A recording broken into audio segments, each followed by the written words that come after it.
Hello, and thank you for joining us. My name is Allison Mancini, and I am your wellness warrior. And I'm Julietta, the magical PT.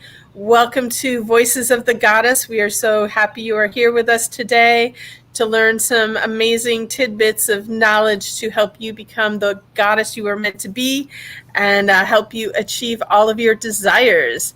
Today we are joined by Jess, and just a little tidbit, Jess is the producer of our show. So once we record all this, she's the one that goes in and makes it into a podcast for us. So we're super excited to have you here today, Jess.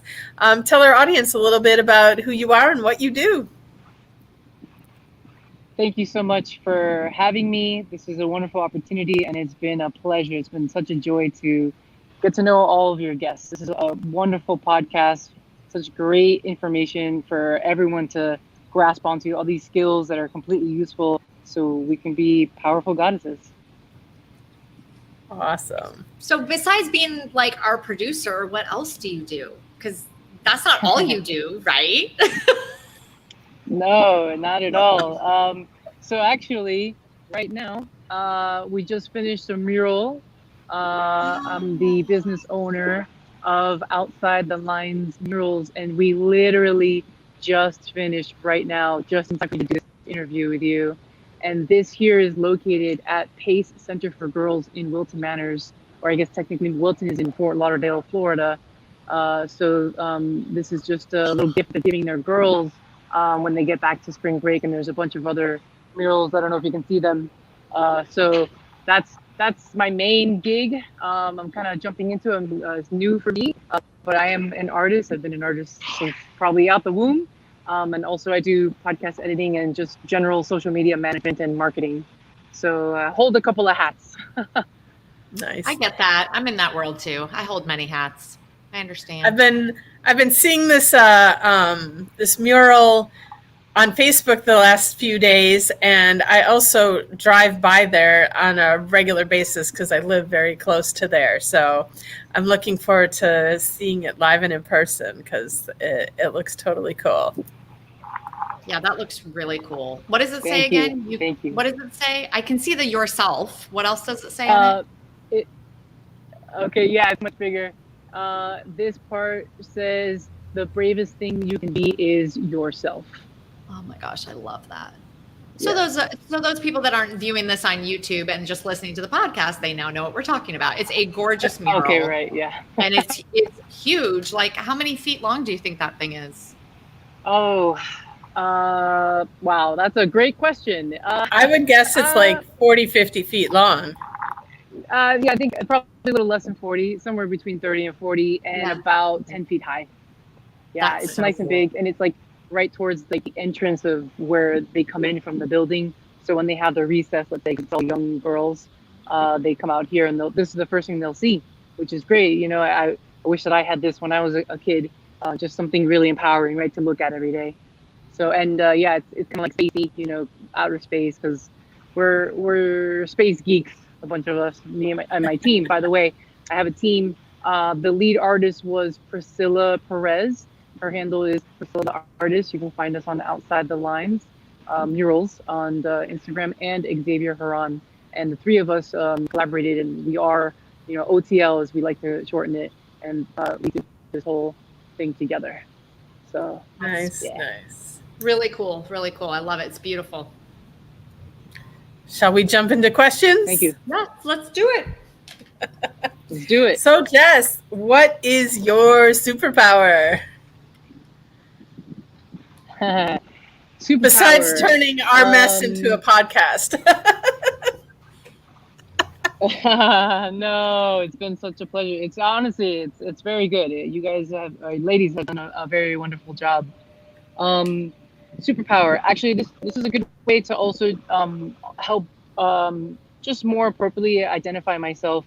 While I do also identify as a woman, I also identify as non-binary, or technically binary. It's all. I'm in the queer community, and it's still confusing to me.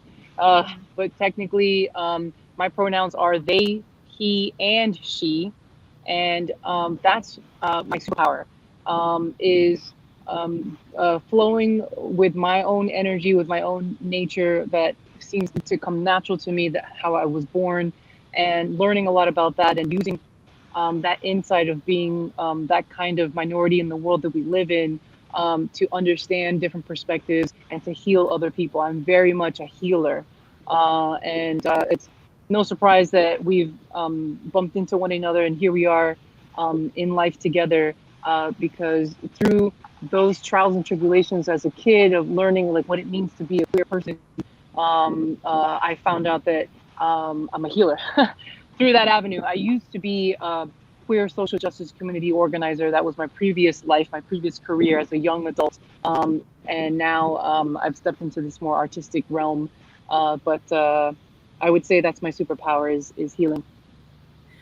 And I have to say, the thing that you said right now that just like gave me like this huge sigh of relief was you said, like, even though you're in it, you're still confused by it because, those of us that are not queer, like, it's sometimes I feel like really stressed out, like I don't want to say the wrong thing, and I know that I've had other people say like, just be open, and that's the easiest thing. But to hear you say that, like, you're also still confused by it as well, like that takes a huge load of pressure off, and know that we're all in this figuring it out together. So yes. Well, I'm glad, and please, don't feel bad. Feel comfortable asking me questions or another friend or so, because I'm not only am I just queer and that was my career, I also studied it at university, and it's a ever growing entity. Just like language, like 100 years ago, people were using different language, and that still counts, like overall, right, as language. So that does include even for our specific queer LGBTQ community. And that's kind of what I like about it, actually, because I think it's a small part, the micro of the macro of humanity. Things are always changing and flowing, and we don't need to be stuck on one thing. 1,000 years ago, the world was flat and women had zero rights. You know what I mean? So I'm okay with the uncertainty, and younger folks than me figuring out better, newer vocabulary that fits, that feels appropriate to themselves, because that's really, for me, what it's all about is people feeling comfortable with themselves and knowing themselves. As a queer person, it's a little more difficult for someone to understand themselves when the whole world seems very different, right? The majority is that it's a binary, female male partnership. So yeah, life is confusing. So don't worry about it. Just go with the flow and have fun with it. No, and I appreciate that. I appreciate that too, because you can ask my parents when I was a kid. I was the one that asked questions about everything. I was constantly asking questions, and I think as you get to be an adult and the older you get, sometimes you like, people don't want you to ask questions, like, just don't ask them. But if you don't ask, you don't ever learn, and there's no way to know. So I appreciate you saying that, like, just have the conversation, ask the questions. It's confusing, that's understood, and the only way to make it unconfusing is to have dialogue about it and figure it out and talk about it. So I appreciate you saying that also very much. Absolutely. Dialogue. I ask a lot of questions too, so don't be ashamed of that. Just, I think people don't like to talk because the answer is, I don't know. And people are uncomfortable saying, I don't know. And it's okay. We don't know. We really don't know a lot as human beings. So yeah. Yeah, I think I don't know are some of the most powerful words that anyone can say. And yeah, we don't have to know everything, and we get to ask questions and figure it out. Cool. Absolutely. All right. Question number 2, Jess, is what is a book that has greatly influenced your life? I've been thinking about this question. Everyone's books that they've been mentioning have been awesome. I've written some down that sound very interesting. And as you know, Julietta, I've recently graduated from the gratitude training, and they've peppered in a lot of books for me to study. and I found I believe it's by it's the Mastery of Love. He's the guy who writes the Four Agreements, and so he's also written the Mastery of Love, and I think it's like Don Julio something Ruiz, I believe. Do you know Julieta? And now that you've like put it out there, it's Don Miguel Ruiz, right? You know, Allison? Yes. Yes, Don. Yes. I just ordered the Four Agreements. Like, it just arrived at my house a few days ago because I've never read it. So now I'm writing, okay, now I've got to do Mastery of Love too. Oh, yes. Because the other one's great. I reread that one, the Four Agreements. And then they kept in that Mastery of Love, and it was perfect. It was so good. I actually started picking it up again. And in my personal life, like, going through gratitude training was great, and it's good for everything. It's like a personal and professional training, development training. And also in that very moment, I was going through a breakup. Someone had broken up with me that I really cared about. And so I picked up that book, and it was assigned to me at about the time during the breakup part of that relationship. And it helped me so much, so much.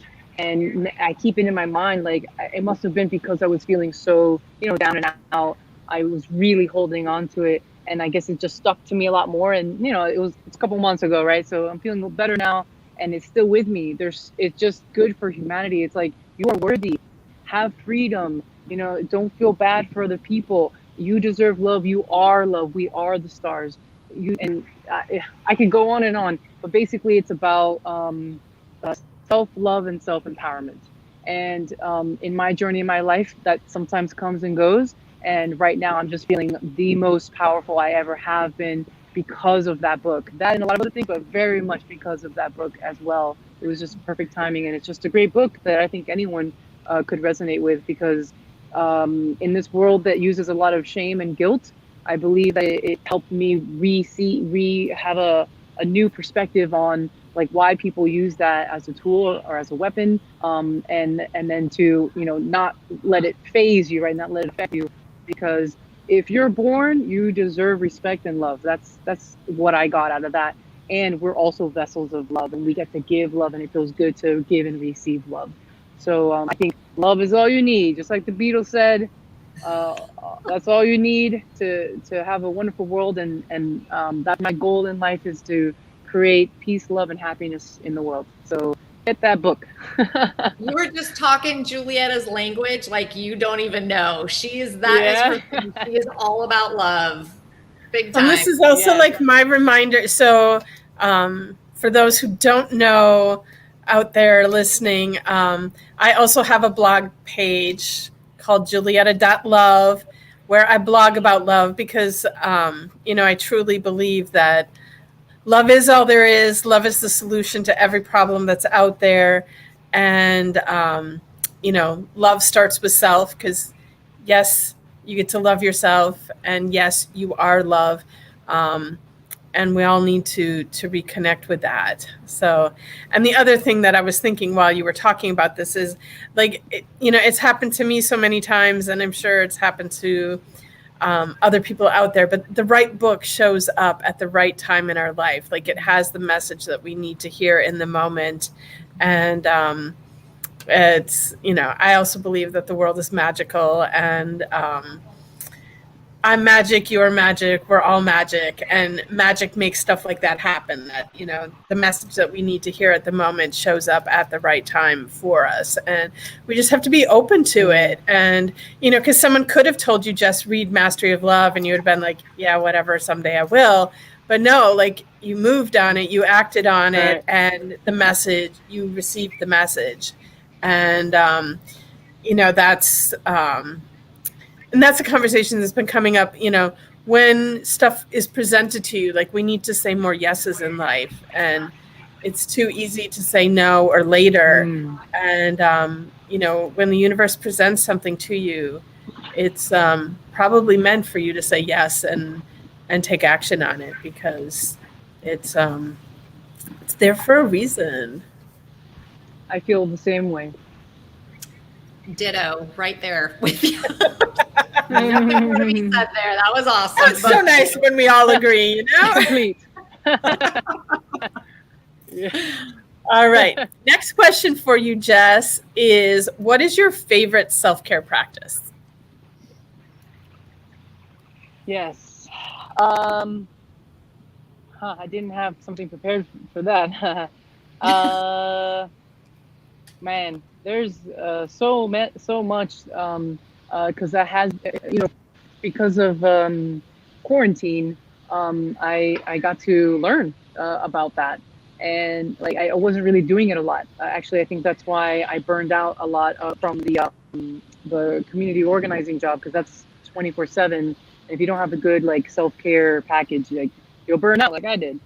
And And so this I is took a break from exactly that. why we talk about this, because so many people are out there burning Yes. themselves out, and it's super important to practice self-care. Yeah. So that's exactly why this question is one of Very our 4. important.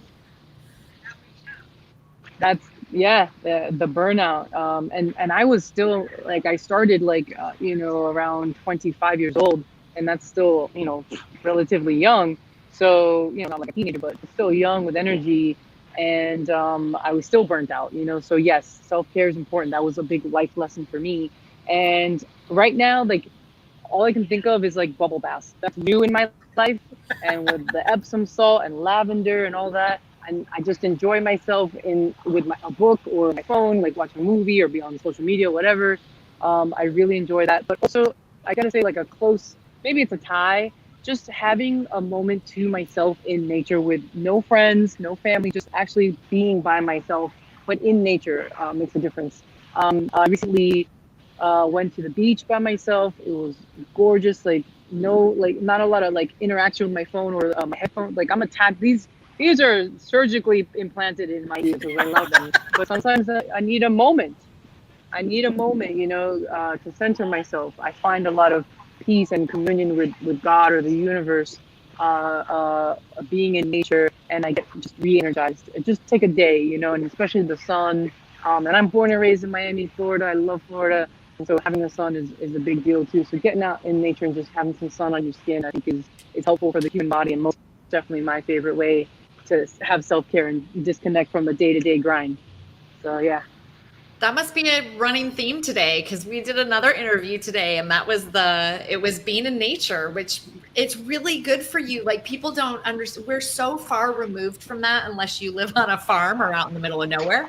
But it's so important to go back to nature, to put your bare feet in the grass and sit in the grass and walk and look at the trees and appreciate the beach and feel the sand in your toes. And the beach is so good for you because it's got that whole salt. Isn't there something with like energy with the salt? Negative ions, it clears away, Yeah, there you go. Like it's so critical. So I think that's an excellent self-care practice that too many of us are not doing. So no. So, why don't we live on the beach? Well, and this is why so many people are attracted to, sometimes I find it's like very unfortunate that our beaches are so developed, and, all these high rises on the beach, everything make me a little sad, but I understand why people are drawn to be there, because the negative ions of the ocean is just, it's super cleansing to us as humans. And, I also say, we call it Mother Nature and Mother Earth because she has this nurturing capacity for us, and we forget that. And when we do connect, it nurtures our souls. And this is like reminder number 2 for today, that I get to get out in nature more. So thank you, Jess, for bringing that up. It's waiting for you.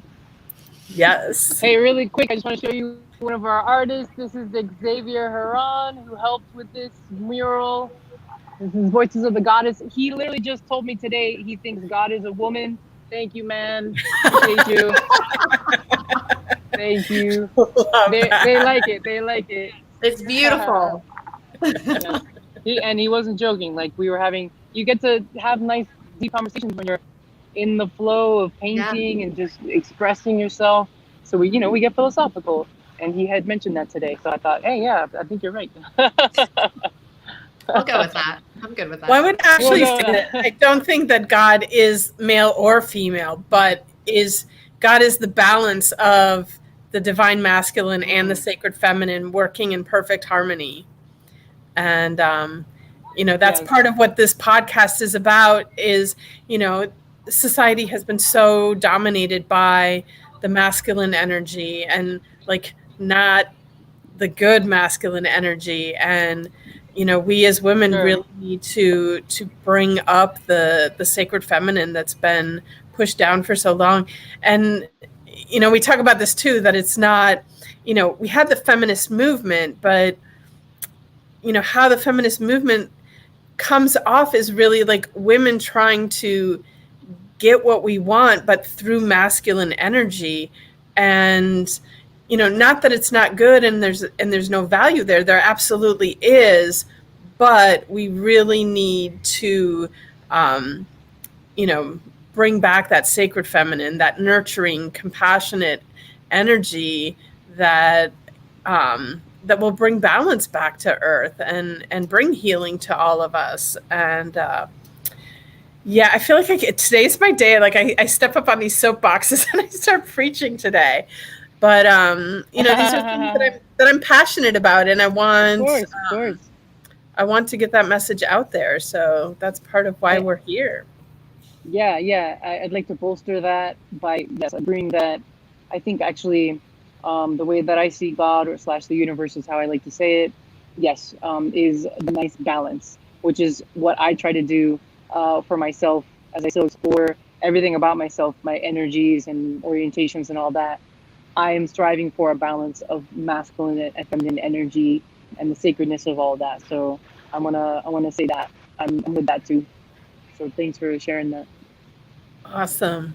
All right. Our final question is, how do you create accountability in your life? Woo! Oh man. So that's a great question, and that's a tough one. I love that one. It's been really helpful listening to all these other powerful goddesses sharing about that. I If I don't put it in my calendar and an alarm and a second alarm, it's not gonna happen. Like I have to put it there. And also, there are groups, accountability groups that I've become accustomed to, and we do it every couple of months, and we write down our goals for the months, and then we make them more specific every week, and then every week we share. We have a little buddy that shares with us, and then as a group we share, and that is very helpful because I get to also, I can share the ups and downs. It's not just like, hey, I did this awesome thing. It's also like, hey, I missed my goal of meditation today. Would someone like to help me? I'm requesting support. Does someone want to meditate really quickly right now, just so I can help make my goal? Doing things as a team or in community, as I like to say, is really what helps me. I've had a lot of time on this planet by myself, and also in a lot of moments where I felt lonely. And I think that finding a community is really important to me because of that. And so whenever I can invite someone to do something with me for all kinds of growth and change and wisdom and strength and all of that, the better, and the more likely I'll get it done. Of course, there's things you got to do like on your own, but if there's a group I can join and share in the growth, we get to listen to other people's growth stories as well and support them even better. I get to coach people, and I can learn from them as well, other skills that might fit into my life. So yeah, that helps me stay accountable. And I guess ultimately it's also like an internal skill, like, because I could just not be in a group. I could just not write a to-do list or put anything on my calendar. In the end, like, you find these little things that help you, and in the end, it comes from you. It's the commitment, the love and commitment, the passion that I have, those principles that I carry. Like, I must do this because I know the power that I have, and I know the freedom and happiness that I'm seeking. And so that spark definitely starts from within my heart and my soul. And then, it never hurts to have a little help from your friends. So that's what I'd have to say about that. I love that you brought up that you have like an accountability group, because we've talked a lot in past episodes about having an accountability partner, but yeah, the concept of having a whole group and community, like that just like amps up the power of it, another level. That's awesome. It sure does. within the group, each person has a buddy as well, and then we also meet with the group. So you meet with a buddy and the group. So yeah. I just, people make the world go around. That's really what it is. The most valuable thing to me on the planet is people. We control a lot of what's going on in the world, and so it's better to work together. Absolutely. Cool. All right, it's takeaway time. Are you ready with your takeaway, Allison? I am. In fact, it was just what you were just talking about, Jess, is that I appreciate so much the comment you made about being alone. And what I love about it is not the fact that you felt that way, the fact that you admitted and said it. And because so many people don't say that, because the reality is especially with what we've been going through for the last year, a lot of people feel very lonely or feel very alone. But my takeaway, I'm kind of transitioning into this. My takeaway of that is the admitting, okay, like I do feel like sometimes because listen, I have 2 grown children. I have my husband that's home every day, and there's still times I feel alone. But what I love that you said is about the accountability group, having that community, because community is so, so important. Even if you're an introvert, you still need community. You still need those people that you can reach out to, know that they support you, know that they have your back. And I think if there's one of the big things I've learned through this pandemic is that we have to create a community. We can't just wait for it to come and happen. You've got to go out and develop it and create it. And I love the idea of an accountability group, because Julieta's right. We've done accountability. Like she and I, this is how this podcast started.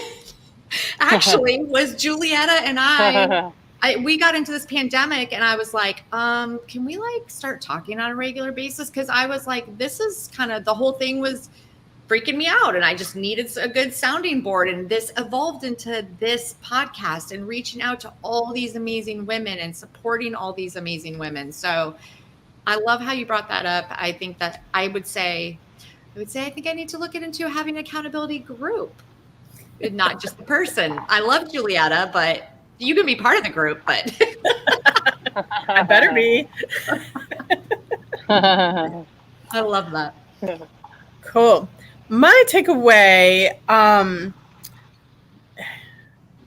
it's kind of complicated, I guess, but when you were talking earlier about language changing and language evolving and just the word change, and just like hit me really deeply, like, because sometimes I get frustrated when people aren't coming from a space of love and aren't open to all these changes that are coming. And people are like, well, when we were kids, it was just this simple and da da da da. And yes, it's because it's change, and change, no matter what, can be uncomfortable for people. And you talking about that just like started making me have a little bit more compassion for the people who are resistant to the changes that are happening in our society right now. And they're struggling because it's change. And instead of like belittling them for not being able to go along with the change, like, yes, we want them to have more compassion for the people in the queer community and for people in whatever community that it is. But if we can have more compassion for the people that are resistant to it because it's change for them, like maybe that will allow them to become more accepting and more open to these changes that are happening. So, yeah. That is very deep, Julieta. That's me, like this is. I know, I love it. But this is why we're doing this. We want to create awareness and support, encouragement, and it's really so easy for us to bash the people that aren't accepting the change. And it's like, it just really hit me when you were talking about it. Like, it's because they're struggling with the change. It's probably not so much that they have so much, against whatever it is, whatever that is that we're going to talk about. It can be the queer community, it can be any community and any topic out there, but it's the fact that it's change. It's a struggle for everybody to change, and change requires love and compassion for us to make it through that change. And yeah, I get to be some source for that. Awesome. All right, Jess. That's right. We're powerful goddesses. So what's your takeaway, Jess? Yes, I like that you said you get to be. I like that you said that. I think there's a lag. I like that you said that you get to be source for that. I think about that a lot myself these days. Man, you both had great takeaways. Right now, I feel great. It's wonderful having these types of deep conversations, as you put it, because it's good to take a moment to think about these what I want to call right now, like movements of the soul, like just the way in which, we talk about life, and these moments are good for that. So my takeaway is just being grateful for the opportunity to talk about these things with you, and hopefully, showing queer representation, art representation, just being here in a feminine energy representation, like kind of space, will help other people, whoever else listens to this or watches this video. So I guess I'm taking away like that. I'm glad I'm paying it forward and also learning as I pay it forward, like this whole beautiful, natural cycle of life. You all are wonderful. This is such a great podcast, and I'm going to share this and send this to everybody I know and on all my platforms, because I think this is what more people need to see, especially young people, especially every people.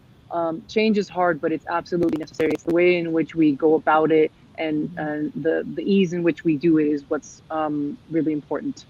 So thank you for that opportunity. Awesome. Well, we are out of time here, and this conversation was just amazing. I'm so happy about this one. This was great.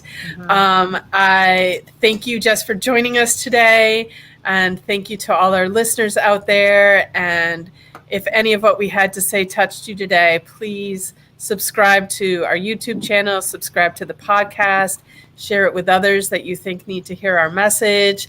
And we'll have in the show notes links to everything we talked about today, so you have easy access to it and also to be able to connect with any of us. So thank you all for joining us today, and have a magical day. You want to say something, Allison? Jess will have it all in the show notes for us. Yes, she will. She's awesome. I will. All right. Look for it Thank in the you. show notes. I'll have them ready for you. Thank you all. Thanks. Thank you. Thank you. Have a magical day, everyone. Until next time. Bye. Bye.